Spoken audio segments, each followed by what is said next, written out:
Morning students, आज हम हमारा जो 21वां चैप्टर है पहेलियां मुकरिया, इसके बारे में पढ़ेंगे, जिसके कवि है अमीर खुसरो, जिसका जन्म है सन 1253, निधन है सन 1325। आदिकाल की राज्याश्रय परंपरा से सर्वथा मुक्त अमीर खुसरो की कविता लोकजीवन का रंगों में रंगी हुई है।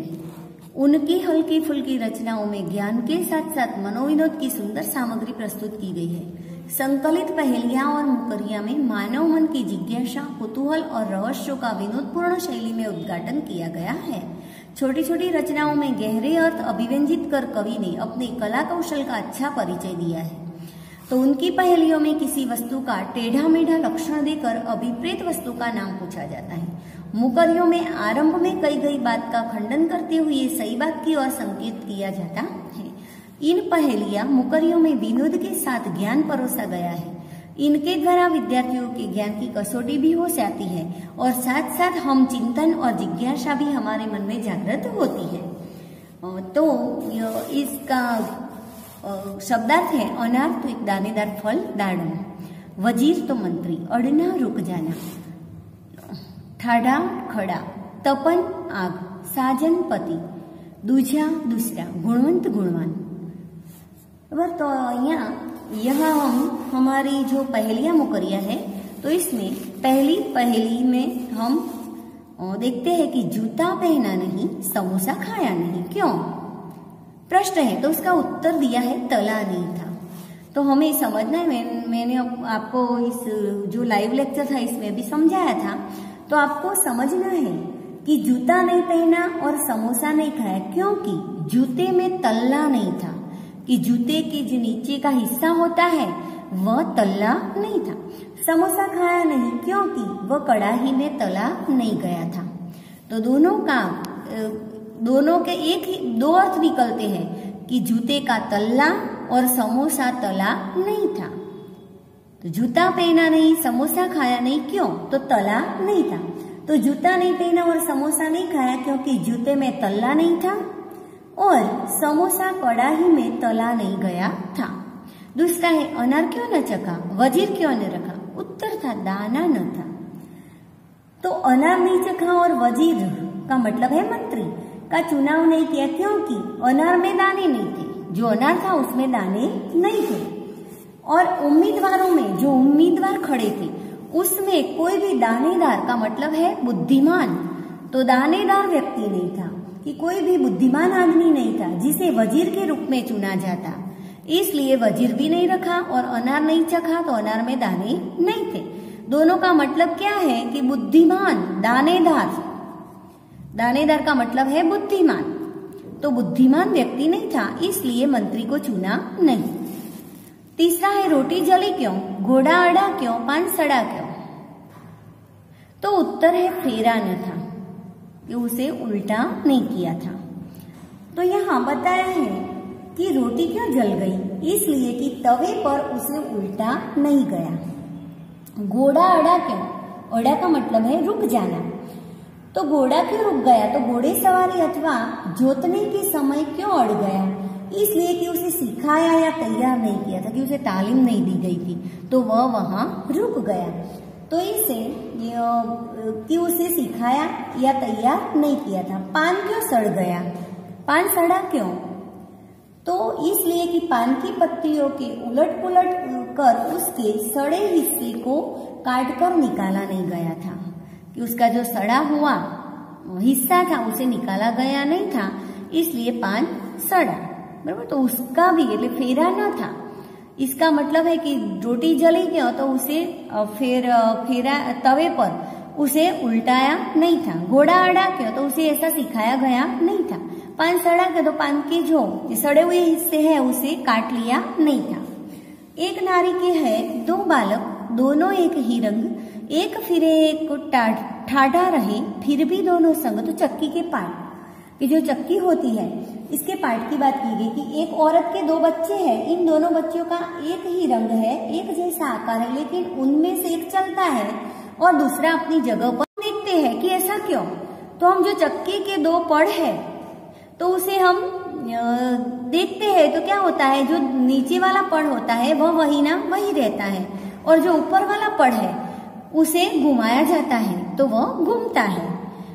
फिर भी दोनों संग ही संग रहते हैं। तो चक्की के पार्ट।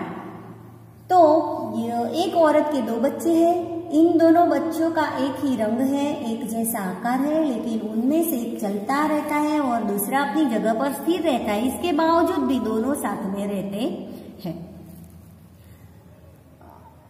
अब कि ऐसा कहते हैं कि दोनों लड़के चक्की के दोनों पल्ले हैं, एक पल्ला स्थिर रहता है तो दूसरा पल्ला चलता है, तभी अनाज पिसता है। अब मुकरिया है, तो मुकरिया में है, जब मांगू तब जल भरी लावे, मेरे मन की तपन बुझावे, मन का भारी तन का छोटा, ये सखी साजन ना सखी लोटा। तो यहाँ सखी पूछती है कि ये साजन है, तो के जो बात है कि न वह लोटा है, ऐसी बात यहाँ बताई है। तो यहाँ आदेश का पालन करने वाला है। जब भी मैं पानी मांगता हूँ तब पानी लेकर हाजिर हो जाता है, कि जब मांगू जल भरी लावे, तो वह आदेश का पालन करने वाला है। जब भी मैं पानी मांगता हूँ तब वह भरकर आता है, मेरे मन की तपन बुझावे और मेरी प्यास बुझा देता है। मन का भारी तन का छोटा, तो उसका तन जो उसका आकार है वह कैसा है, बहुत छोटा है। तन यानी आकार बहुत छोटा है, पर उसमें पानी काफी आता है। तो उसका मन भारी है तो उसमें पानी काफी आता है। इस सखी साजन ना सखी लोटा।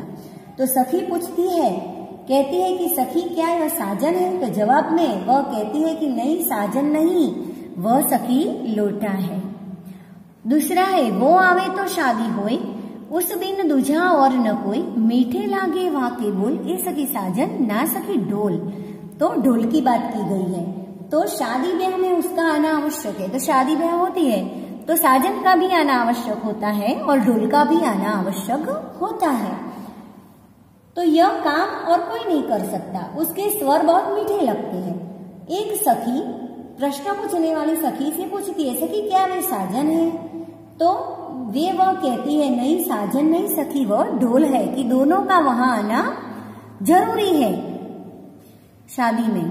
अति सुरंग है रंग रंगीले, है गुणवत बहुत चटकीला, राम भजन बिना कभी न सोता, ये सखी साजन ना सखी तोता। उत्तर है तोता।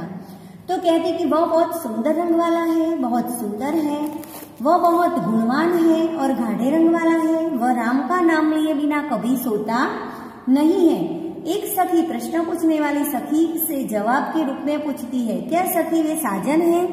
तो दूसरी सखी कहती है जवाब में, नहीं नहीं सखी साजन नहीं, वह तोता है।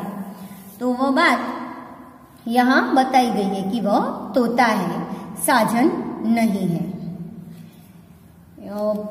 तो इसके जो प्रश्न है स्वाध्याय है, तो तला शब्द के 2 अर्थ बताइए।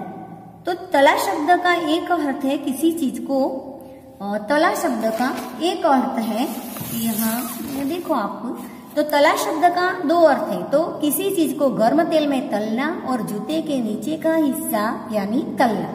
दूसरा है कि वजीर में दाने नहीं थे का क्या अर्थ है? तो वजीर में दाने नहीं है का अर्थ है कि वजीर दानेदार नहीं था, कि वजीर दानेदार नहीं था। ढोल और साजन में क्या अंतर है? कि ढोल और साजन में क्या समानता है? तो शादी के समय ढोल और साजन दोनों की जरूरत होती है। ढोल से मधुर स्वर निकलते हैं और साजन से सजनी का विवाह होता है। ढोल की जगह कोई दूसरा वाद्य उपयोग में नहीं आता। शादी भी और किसी से नहीं होती, साजन से ही होती है। तो ढोल के स्वर भी मीठे होते हैं।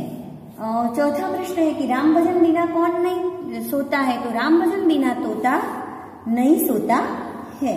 और निम्नलिखित प्रश्नों के 2-3 वाक्य में उत्तर है, कि 2-3 वाक्य में जो उत्तर है इसमें दिया है कि न फेरने पर रोटी पान और घोड़े की क्या हालत होती है। तो रोटी पान और घोड़े को फेरना बहुत जरूरी है। रोटी को तवे पर न फेरे का मतलब है न उल्टे तो वह जल जाती है। पान के किसी पत्ते में दाग होते हैं तो उसके ऊपर नीचे के सभी पत्ते सड़ जाते हैं। इसलिए पान के पत्तों को ऊपर नीचे करते रहना चाहिए और उसके बड़े हिस्सों को काटकर निकाल देना चाहिए। घोड़े को सवारी अथवा गाड़ी में जोतने के लिए उसे सिखाना पड़ता है। इसे घोड़े को फेरना कहते हैं। अगर घोड़े को न फेरा जाए तो उससे काम नहीं लिया जा सकता है, वह अड़ जाता है। दूसरा है कि चक्की के दो पार्टों की क्या विशेषता बताई गई है, कि जो चक्की के दो पार्ट है तो इसकी क्या विशेषता है, तो दोनों का रंग एक होता है, कि चक्की के दोनों पार्ट किसी महिला के दो बालकों की भांति होते हैं। दोनों का रंग एक जैसा होता है, अंतर इतना ही होता है कि उनमें से एक पार्ट चलता रहता है और दूसरा पार्ट अपने स्थान पर स्थिर रहता है। इसके बावजूद दोनों पार्ट हमेशा साथ साथ रहते हैं। ढोल और साजन में क्या समानता है, तो शादी के समय ढोल और साजन दोनों की जरूरत होती है। ढोल से मधुर स्वर निकलते हैं और साजन से सजनी का विवाह होता है। तो ढोल की जगह और कोई दूसरा वाद्य उपयोग में नहीं आता। तो शादी भी और किसी से नहीं, साजन से ही होती है। तो ढोल के स्वर भी मीठे होते हैं और साजन की वाणी भी मीठी लगती है। बात यहाँ बताई गई है। तो हमें जो वह स्वाध्याय है वह अपनी नोटबुक में हमें लिख लेना है। अब जो ग्रामर में मैंने आपको समझाया था कि समास के बारे में मैंने समझाया था, तो जो हम उसकी जो उदाहरण है वह समझ ले। द्वंद्व समास है तो सफलता के दिन, पहले तो समास किसे कहते हैं, तो जब दो या अधिक शब्द मिलकर एक स्वतंत्र शब्द बनता है तो उसे समास कहते हैं। समास के शब्दों का परस्पर संबंध प्रकट करने की क्रिया को विग्रह कहते हैं। द्वंद्व समास है तो सफलता के लिए उसने रात दिन एक कर दिया। वह अपने माता पिता की बात नहीं टालता। मंदिर में हमने राधा कृष्ण के दर्शन किए। खेल में हार जीत तो होती ही रहती है, उन्हें लाभ हानि की चिंता नहीं थी। तो ऊपर के वाक्यों में रेखांकित सामासिक शब्दों में दोनों पद प्रधान है, अर्थात इन शब्दों के बीच समानता का संबंध है। इस प्रकार के समास में दो शब्दों के बीच आने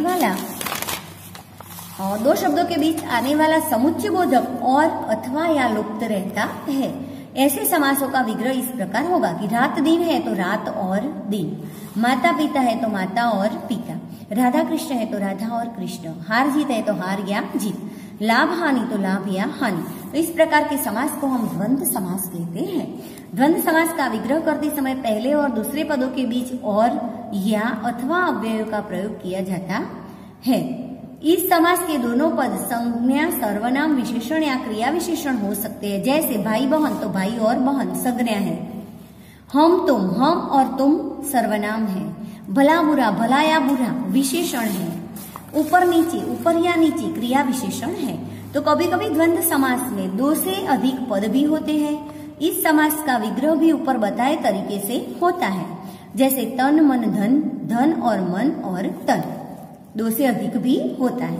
अब द्विगु समास है कि कुछ सामासिक शब्द संख्यावाची शब्दों की सहायता से बनते हैं, जैसे पंच तत्व, पांच तत्वों का समूह, त्रिभुवन, तीन भुवनों का समूह के यहाँ शब्द संख्यावाची होते हैं। सप्तर्षि, सात ऋषियों का समूह, दोपहर, दो पहरों का समूह, नवरात्रि, नवरातों का समूह। तो इन समासों में पहला पद क्रमशः पंच, पांच, त्रि, सप्त, दो और नव है, तो ये सब संख्यावाची शब्द है। इनके दूसरे पद के रूप में क्रमशः तत्व, भुवन, ऋषि, प्रहर और रात्रि संज्ञा पद आए हैं। तो प्रत्येक समास का पहला पद दूसरे पद की संख्या सूचित करता है। ऐसे समास को द्विगु समास कहते हैं। द्विगु समास के कुछ अन्य उदाहरण: चौराहा, चार राहों का समूह, पंचवटी, पांच वटों का समूह, षड्रस, षड्रसों का समूह, अष्टधातु, आठ धातुओं का समूह, त्रिमूर्ति, तीन मूर्तियों का समूह। अब तत्पुरुष समास है। राजपुत्र ने अपना वचन निभाया, देवी मुंडमाला पहने हुई थी, सुख प्राप्त व्यक्ति कब किसी की परवाह करता है, मुनि ध्यान मग्न थे, उनका व्यवहार प्रेम पूर्ण था। उपरोक्त वाक्यों के रेखांकित पद सामासिक शब्द है। उनका विग्रह निम्न प्रकार से होता है कि राजपुत्र तो राजा का पुत्र, तत्पुरुष समास में, मुंडमाला, मुंडों की माला, सुख प्राप्त, सुख को प्राप्त, ध्यान मग्न, ध्यान में मग्न, प्रेम पूर्ण, प्रेम से पूर्ण। तो इस समासों के विग्रह में का, की, को, में से इन कारक विभक्तियों का प्रयोग हुआ है। का और की विभक्तियों संबंध कारक की है, को विभक्ति कर्म कारक की है, में विभक्ति अधिकरण की है, से विभक्ति करण कारक की है। तो ऊपर जो सामासिक शब्द दिए गए हैं उनमें पहला पद गौण और दूसरा पद प्रधान है तथा पहले पद की कारक विभक्ति का लोप हुआ है। ऐसे समासों को तत्पुरुष समास कहते हैं। तो यहाँ प्रकार है, समास है और विग्रह है। तो कर्म तत्पुरुष का मतलब है हस्तगत स्वर्ग प्राप्त, स्वर्ग को प्राप्ति, हस्त को गत, मंत्र मुग्ध, मंत्र से मुक्त। करण तत्पुरुष में है ज्योतिहीन, ज्योति से हीन, चिंतातुर, चिंता से आतुर, विद्यालय, विद्या के लिए आलय। संप्रदान तत्पुरुष है कि गुरु दक्षिणा, गुरु के लिए दक्षिणा, देशभक्त, देश के लिए भक्ति, पथ भ्रष्ट, पथ से भ्रष्ट। अपादान तत्पुरुष है धर्म विमुख, धर्म से विमुख, पद मुक्त, पद से मुक्त, पितृपक्ष, पिता का पक्ष। संबंध तत्पुरुष है मृग शिशु, मृग का शिशु, मेघखंड, मेघों के खंड, जल क्रीड़ा, जलमय क्रीड़ा। अधिकरण तत्पुरुष में है व्यवहार कुशल, तो व्यवहार में कुशल, कर्मवीर, कर्म में वीर। तो तत्पुरुष समास का एक अन्य प्रकार भी है जैसे उपपद तत्पुरुष भी कहते हैं। तो जब तत्पुरुष समास का दूसरा पद ऐसा कृदंत हो जिसका स्वतंत्र उपयोग न हो सकता हो तब उस समास को उपपद समास कहते हैं। जैसे गिरिधर, गिरि को धारण करने वाला, राजनीतिज्ञ, राजनीति को जानने वाला, मनोहर, मन को हरने वाला। तो यह हमारे समास थे।